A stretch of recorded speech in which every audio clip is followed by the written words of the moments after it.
வேதம் வாசிப்போம். தினமொரு அதிகாரம். புதிய ஏற்பாடு. மார்க்கு எழுதின சுவிசேஷம். அதிகாரம் 13.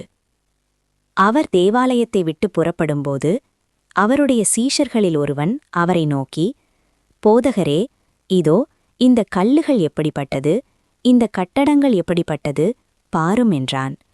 இயேசு அவனுக்கு பிரதியுத்தரமாக, இந்த பெரிய கட்டடங்களைக் காண்கிறாயே, ஒரு கல்லின் மேல் ஒரு கல் இராதபடிக்கு எல்லாம் இடிக்கப்பட்டு போகும் என்றார்.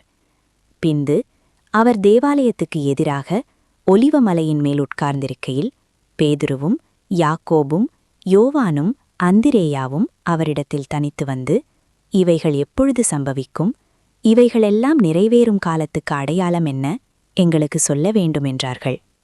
இயேசு அவர்களுக்கு பிரதியுத்தரமாக, ஒருவனும் உங்களை வஞ்சியாதபடிக்கு எச்சரிக்கையாயிருங்கள். ஏனெனில் அநேகர் வந்து என் நாமத்தைக் கொண்டு நானே கிறிஸ்து என்று சொல்லி அநேகரை வஞ்சிப்பார்கள். யுத்தங்களையும் யுத்தங்களின் செய்திகளையும் கேள்விப்படும்போது கலங்காதேயுங்கள். இவைகளெல்லாம் சம்பவிக்க வேண்டியதே, ஆனாலும் முடிவு உடனே வராது. ஜனத்துக்கு விரோதமாய் ஜனமும் ராஜ்யத்துக்கு விரோதமாய் ராஜ்யமும் எழும்பும். பூமி அதிர்ச்சிகளும் பல இடங்களில் உண்டாகும். பஞ்சங்களும் கலகங்களும் உண்டாகும். இவைகள் வேதனைகளுக்கு ஆரம்பம். நீங்களோ எச்சரிக்கையாயிருங்கள். ஏனெனில் உங்களை ஆலோசனை சங்கங்களுக்கு ஒப்புக்கொடுப்பார்கள். நீங்கள் ஜெப ஆலயங்களில் அடிக்கப்படுவீர்கள். என் நிமித்தம் தேசாதிபதிகளுக்கும் அதிகாரிகளுக்கும் சாட்சியாக அவர்களுக்கு முன்பாக நிறுத்தப்படுவீர்கள். சகல ஜாதிகளுக்கும் சுவிசேஷம் முந்தி பிரசங்கிக்கப்பட வேண்டும். அவர்கள் உங்களை கொண்டு போய் ஒப்புக்கொடுக்கும்போது நீங்கள் என்ன பேசுவோம் என்று முன்னதாக கவலைப்படாமலும் சிந்தியாமலும் இருங்கள். அந்நாளிகையிலே எது உங்களுக்கு அருள் செய்யப்படுமோ அதையே பேசுங்கள். ஏனெனில் பேசுகிறவர் நீங்களல்ல, பரிசுத்த ஆவியே பேசுகிறவர். அன்றியும் சகோதரன் சகோதரனையும் தகப்பன் பிள்ளைகளையும் மரணத்துக்கு ஒப்புக்கொடுப்பார்கள். பெற்றார்க்கு விரோதமாக பிள்ளைகள் எழும்பி அவர்களை கொலை செய்வார்கள். என் நாமத்து நிமித்தம் எல்லாராலும் பகைக்கப்படுவீர்கள். முடிவு பரியந்தம் நிலைநிற்பவனே ரட்சிக்கப்படுவான். மேலும் பாழாக்குகிற அருவருப்பை குறித்து தானியேல் தீர்க்கதரிசி சொல்லியிருக்கிறானே, வாசிக்கிறவன் சிந்திக்க கடவன். அது நிற்கத்தகாத இடத்திலே நீங்கள் அதை நிற்க காணும்போது யூதேயாவிலிருக்கிறவர்கள் மலைகளுக்கு ஊடிப்போக கடவர்கள்.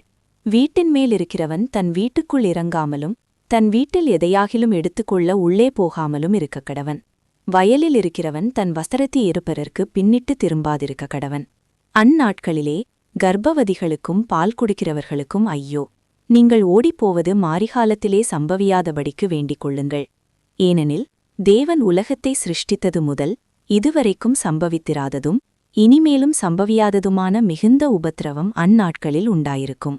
கர்த்தர் அந்நாட்களை குறைத்திராவிட்டால் ஒருவனாகிலும் தப்பிப்போவதில்லை. தாம் தெரிந்து கொண்டவர்களின் நிமித்தமோ அவர் அந்த நாட்களை குறைத்திருக்கிறார்.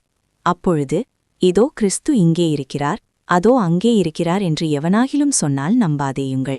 ஏனெனில் கள்ள கிறிஸ்துக்களும் கள்ள தீர்க்கதரிசிகளும் எழும்பி கூடுமானால் தெரிந்து கொள்ளப்பட்டவர்களையும் வஞ்சிக்கத்தக்கதாக அடையாளங்களையும் அற்புதங்களையும் செய்வார்கள். நீங்களோ எச்சரிக்கையாயிருங்கள். இதோ எல்லாவற்றையும் முன்னதாக உங்களுக்கு அறிவித்திருக்கிறேன்.